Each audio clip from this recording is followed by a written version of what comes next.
তো হরে কৃষ্ণ বন্ধুদের বলছি, ফেসবুক বন্ধুদের। তো দেখো আমাদের সেই রানাঘাট ভাইরাল চাপড়া। তো দেখো আমাদের এখানে ফুলের বাগান, অনেক ফুলের বাগান আছে, অনেক গোলাপ বাগান আছে আমাদের মাঠে।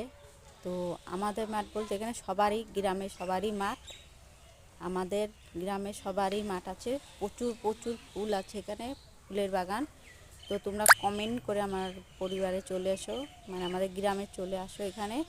তো এখানে অনেক ফুল আছে, তো অনেক ভিডিও করতে পারবে। যারা যেই দিদিভাইরা ভিডিও করো, সেই দিদিভাইরা এসে এখানে ভিডিও করতে পারো। তখন এখানে গাছে কত সুন্দর করে হেয়ার বেলগুলি বানানো হয়েছে। তো তোমরা এখানে আসতে হলে, রানাঘাট থেকে আসতে হলে বলবে, আমরা রানাঘাট থেকে বলবে যে আমরা পুরাতন চাপড়া উত্তরপাড়া যাব, কালীতলা মন্দিরের রাস্তাটা আছে, ওটা ধরে আসবে। ওই রাস্তাটা ধরে বলবে আমরা বঙ্কিমনগরের রাস্তা যাব। তো বঙ্কিমনগর রাস্তা বলে বলবে আমরা, আমার দাদু হয়, বললে তো চেনবে না, আমি নামটাই বলে দিচ্ছি। তো বলবে জগদীশ মণ্ডলের ফুলের বাগানে যাব।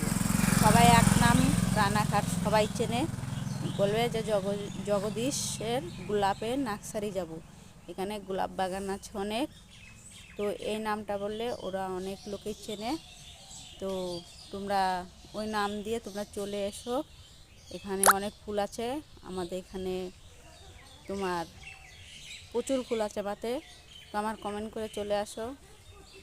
তো ভালো থেকো। নামটা আমি বলে দিলাম, যদি বলো ফোন নাম্বার দিতে, ফোনে আমার হোয়াটসঅ্যাপে ফোন করে চলে আসতে পারবে। তো এবার বলছি, তা রেখে দিচ্ছি। তো তোমরা চলে আসো।